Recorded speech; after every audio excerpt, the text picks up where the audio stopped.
Your step starts right here.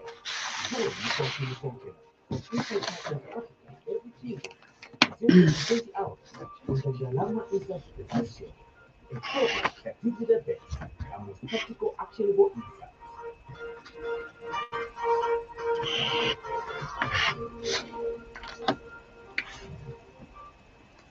It is a good morning and welcome to another exciting episode of Ndalama Insights, your go-to show for all things finance and economic development. Today, we have a very special Youth Day edition where we will be exploring the role of the youth in driving economic growth and attaining financial freedom. Joining me in the studio is our regular guest, Mokonke Mokonkela from Insight Partners, the sponsors of this program. Good morning, Mokonke, and welcome to the show. Good morning, Leslie. Good morning, listeners and viewers that are joining us this morning. It's a pleasure to be here to discuss this very important topic, Leslie. Definitely. Yeah. The role of the youth driving economic growth and attaining financial freedom. Now let's dive right in because as we celebrate the contributions of Zambian youth throughout history, what role should the current generation play in shaping the nation's economic development? Thank you. So, youth are very important to our country in terms of driving economic development. You see that if you look at Zambia's population, we have over 65%. This is according to research that I saw online in the youth policy that's been developed by the government of Zambia. So we've got over 65% or under 65% of the population is represented by the youth or is comprised of the youth. And so the biggest chunk of our population are young people between the ages of 15 to 35 years, which is the age limit for a youth is 35 years. So 65% of Zambia's population is comprised of youths between 15 to 35%. And so this resource, because the youth are a resource to a nation, this is because they're still young, very innovative and energetic. And so this is a resource that we need to utilize in order for us to drive economic development in our country. And so today's Youth Day, and happy Youth Day to all the youths that are listening and watching online. Today's Youth Day is very important for us to reflect back to the young people that fought for independence for Zambia using their youth, but also looking forward to how can you as a youth right now play an important role in driving economic development for our nation. And so this is the crucial role that young people need to start playing. Now, Mhm. okay, let's delve into the issue of youth, unemployment, which Mhm. remains a significant challenge in our nation. How can the youth overcome barriers to employment and create their own economic opportunities? Thank you, Leslie. So, unemployment is a big issue or a big challenge for the young people. And fortunately for me, I've seen, quite a lot of young people being employed. We've seen employments in the teaching commission, in the medical field, and so many other areas. But there's still much that needs to be done. And so I would love to focus my attention today or challenge the youth today, not just to wait to be employed. This is because lack of employment presents to you an opportunity for you to create employment for yourself and for your fellow youths. So rather than just depending or waiting for the government to give you a job, my challenge to you this morning as a young person is because the government cannot employ everyone. So my challenge for you as a young person is embracing entrepreneurship. How can you, as a young person, start a business that can provide employment to your fellow youths as well as for yourself? And we've got so many areas you can start looking at nowadays. If you look at Zambia as a country, we've got a lot of land and we need food security right now. Agriculture is one area you can venture into as a young person. It's very, very profitable, as well as animal farming. You could start a ranch, keep animals at your farm, and this is something that a lot of people are considering now, especially that we're trying to diversify from the traditional, industries that we're accustomed to. And then young people are also fortunate to find themselves in an age of technological development. There are so many innovations that are happening right now that young people can utilize. You have the energy, you've got the time, and if you can tap into the technological developments that are happening right now, you can definitely be a key contributor towards the diversification of Zambia's economy towards traditional sectors like mining, and also use artificial intelligence, for example, which is part of technological development, towards even the traditional sectors like mining. Leslie, you might have heard recently of the biggest copper discovery by a startup which is based in the US. I wish this startup was actually based in Zambia. I'm pretty sure this startup is also comprised of young people. They used artificial intelligence to discover the copper deposits. So can we have young people also within our country utilizing such technologies? Because you are, positioned. You're at the right point in history in terms of the advancements that are happening in technology. Yes. Definitely quite a lot going on now.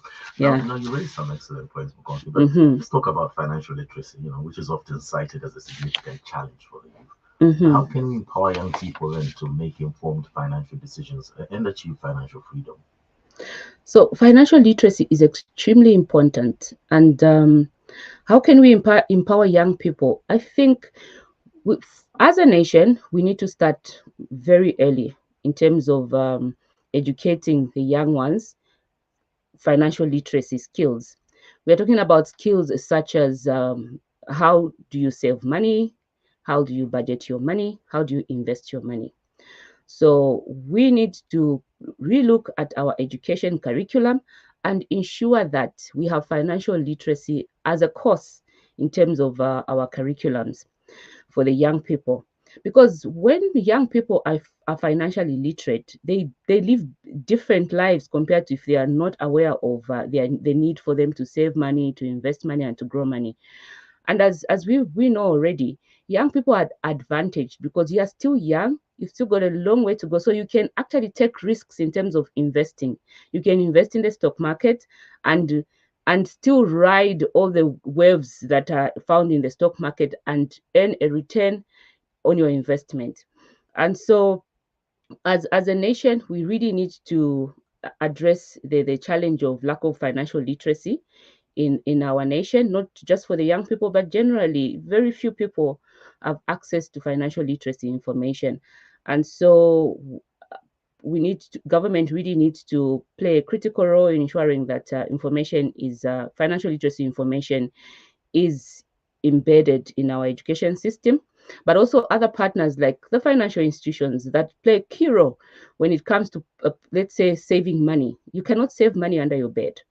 But then how can we create products for young people that can motivate them to save? Because one challenge is I don't want to take money to the bank because if I keep it there, the last thing I want to see is instead of the money growing, I won't even find the 500 kwacha that I put there because of bank charges and all other charges. And so financial institutions need to look at the young people and create products that are tailored to them. And yes, they are in business to make money, but how can we ensure that young people are motivated to start saving money without them fearing that their money is going to be, is going to disappear for whatever reason? And so this is how we need to start looking at financial literacy in our homes as well as parents. We've got young people that we live with, our children, dependents. We need to play a key role in terms of transferring financial literacy education to our young people. For those of us that feel like, I'm already past this, at least teach the children that you're living with. How can they be financially independent? That is one way you can start looking at this. Yeah. Well, you are listening to the Ndalama Insights radio show, and of course, with me in the studio is Mukonki Mkonkala. Today, we're discussing the role of the youth in driving economic growth and attaining financial freedom. We'll take a short break, and we'll be right back. You are still listening to the Ndalama Insights Business Show, brought to you by Insight Partners Africa. Leave your comments or questions on Mukonki's YouTube channel. Ndalama Insights, turning your challenges into actionable insights.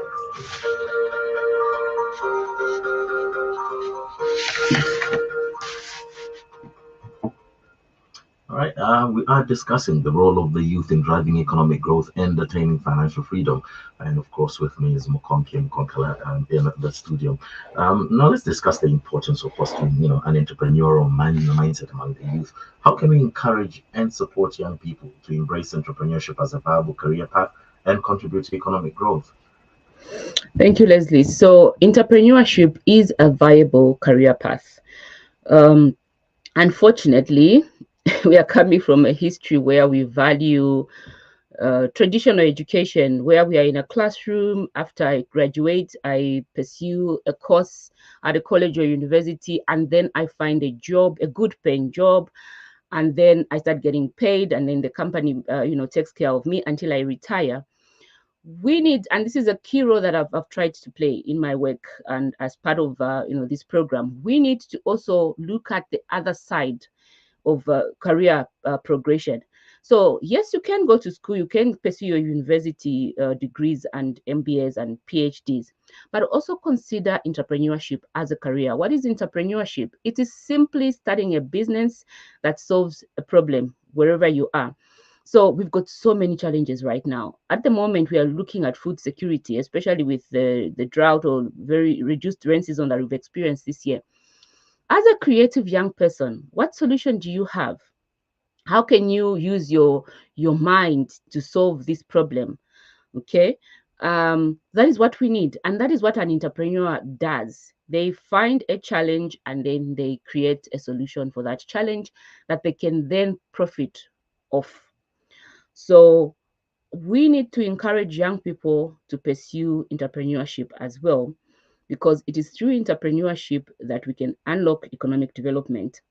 So many times we focus on the traditional careers, but I encourage parents that are listening to also encourage their young ones to pursue entrepreneurship.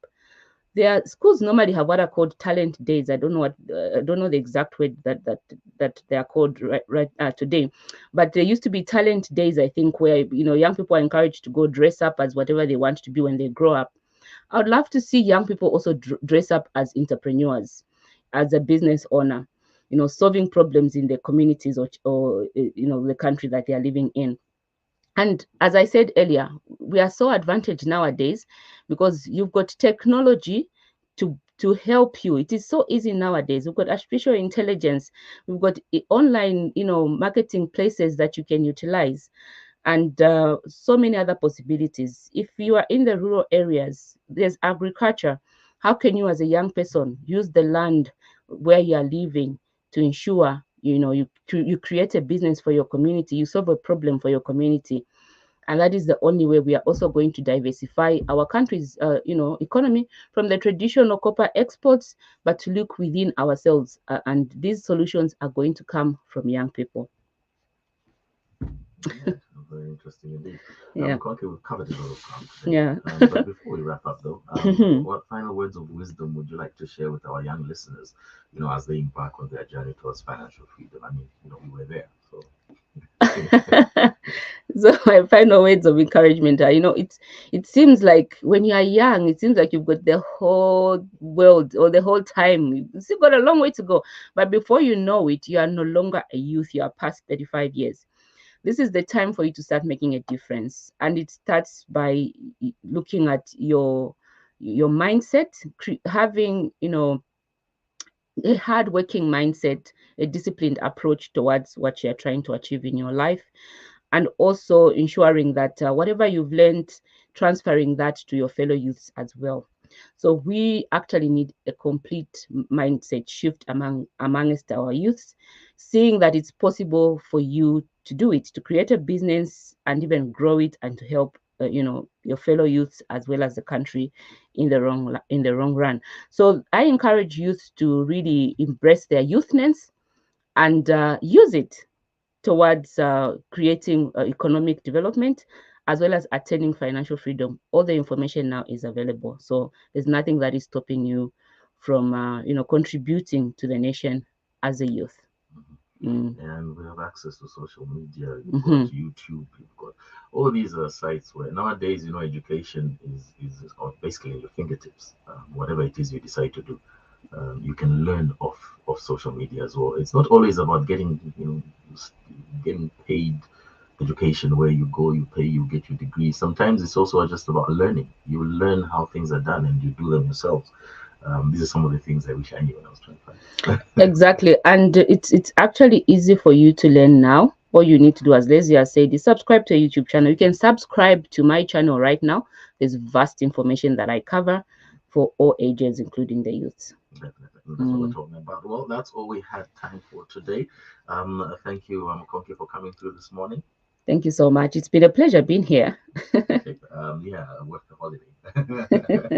Radio Fuedes of the Zambia National Broadcasting Corporation. And of course, a big thank you to Mkonke for joining us and sharing invaluable insights on this Youth Day. Remember, the future of our nation's economic development rests in the hands of our youth. Stay tuned for more Ndalama Insights next week, where we will delve into another fascinating financial topic. Until then, good morning.